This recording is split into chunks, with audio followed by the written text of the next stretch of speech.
legend that is Ryan Tubridy keeps us entertained every weekday on The Tubridy Show. But what does he really get up to behind the scenes? Come on, let's go and find out.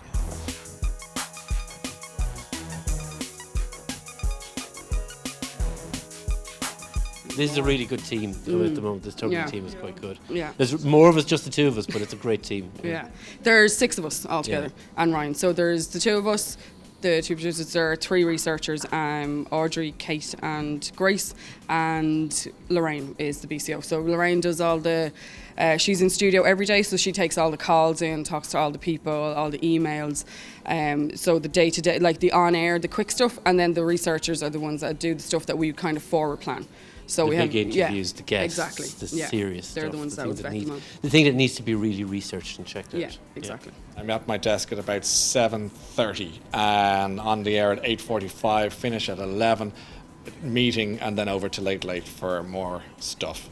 So it's a long day. Monday and Tuesday a bit quieter. Wednesday, Thursday, Friday, do not phone me. Because I'm a nightmare to contact, because I'm just in my head's in the books, like studying for an exam every week. It's never hard to fit a programme with Ryan Tubridy presenting it.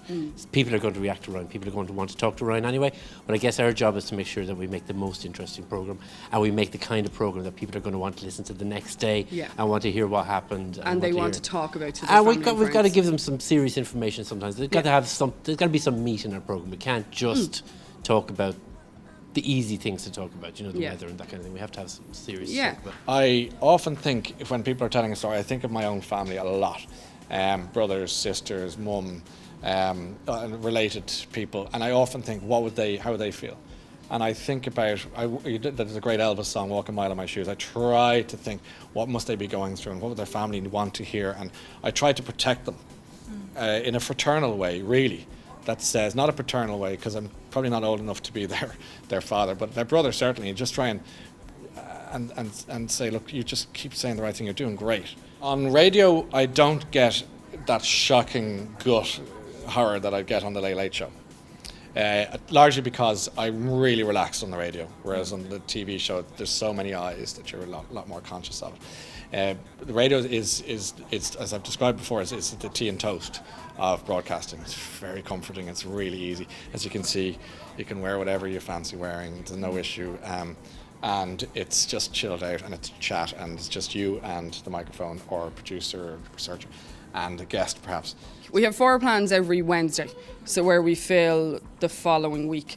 So maybe 2/3 of the show would be heavily planned, so we'd have like 2 guests live in studio, but the rest of it then would be readies that we throw out to put callers up on air. So the aim would be to have listeners up on air like every single day, not just text but people voices as well. So that part of it you can't really plan for. You can hope that you'll get someone really good that'll talk, and 9 times out of 10 we do, but like there are days that we don't always. So that's the stuff that goes on when you're in studio, when you're on air. You just have to go ring that text, put them on air, and it happens instantly. One of the most challenging aspects of the radio show is when you've got a story that is being told by somebody who has never been on the radio before, which is most people, especially if it's a story that's affected somebody very seriously and it's heavy. And my worry is, will they come out of it with their dignity intact and with a smile on their face, relieved that they did the right thing by being on the air? And that's just watching them and being careful about them and thinking about their family and who might be listening to them, so that they have a fair go at telling their story, that they tell the story well, that they do themselves a service. So I have a good pep talk with them before they come on, particularly if they're in studio. And I try and break it all down and let them know that, look, it's just an odd-looking man asking very, very many questions, and you just treat it like that, and it'll be fine. It'll all be over, and it'll buzz along really quickly.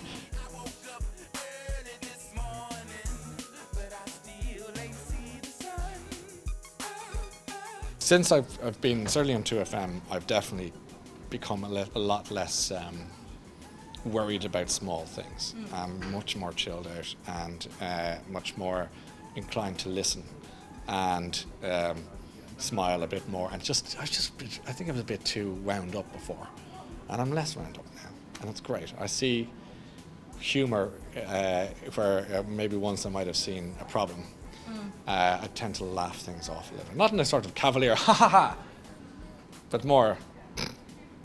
Now you can decide what the difference between those two things are.